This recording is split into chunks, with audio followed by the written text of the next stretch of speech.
கர்த்தருடைய பரிசுத்த நாமத்திற்கு ஸ்தோத்திரம்.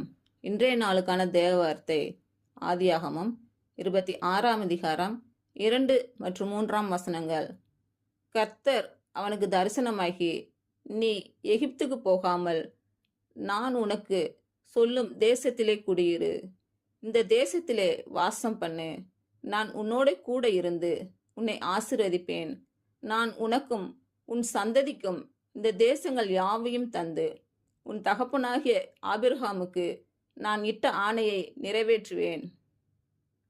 இன்று பிறந்த நாள் மற்றும் திருமண நாள் காணும் அனைவருக்கும் இயேசு கிறிஸ்துவின் நாமத்தினாலே வாழ்த்துக்கள். கர்த்தர் உங்கள் பலவீனங்களை மாற்றி உங்களுக்கு பலத்தை கட்டளையிடுவாராக. கர்த்தர் உங்களையும் உங்கள் பிள்ளைகளையும் உங்கள் பிள்ளைகளின் பிள்ளைகளையும் ஆசீர்வதிப்பாராக.